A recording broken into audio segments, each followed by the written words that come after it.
त्याचबरोबर आणखी एक धक्कादायक बातमी समोर आलेली आहे। केतनच्या वीकची माहिती सियाला दिली होती। लग्न मान्य नव्हतं तर नकार द्यायचा होता। केतनच्या हत्येमध्ये आणखी काही जणांचा समावेश आहे। केतनच्या वडिलांनी ही शंका उपस्थित केलेली आहे। आताची महत्त्वाची बातमी आपण पाहतोय। केतनला वीक होता, केतन वीक घालायचा आणि त्या वीकची माहिती सियाला दिलेली होती। लग्न मान्य नव्हतं तर नकार द्यायचा होता। केतनच्या हत्येमध्ये आणखी काही जणांचा समावेश आहे असं केतनच्या वडिलांनी शंका उपस्थित करताना म्हटलंय।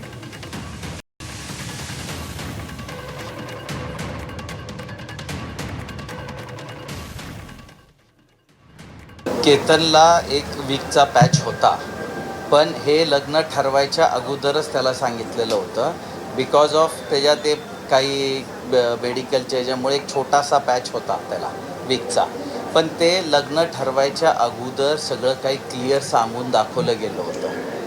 व्यतिरिक्त तुम्ही आज तपासात कुठंही बघितलं तर कुठंही असं दिसत नाही की त्यांनी कधी सांगितलं या त्या गोष्टीसाठी नकार दिला।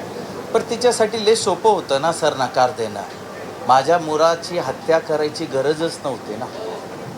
माझा 26 वर्षाचा मुलगा त्यांनी कशामुळे मला माहीत नाही, पण त्याच्या प्रेमीने त्यांनी हत्या केली हे माझ्यासाठी दुर्दैवी आहे। तुम्हाला असं वाटतं का, कारण सियाचे मोबाईल रेकॉर्ड चेक केल्यानंतर काही मित्र मैत्रिणींना देखील पोलीस बोलवण्याचं तपासासाठी तयारी करतायत? सर मला वाटतं याच्यात अजून काही लोक इन्वॉल्ड असतील प्लॅनिंगमध्ये। सियाच्या भावाला या संदर्भात काही माहिती असू शकते असं वाटतं का तुम्हाला?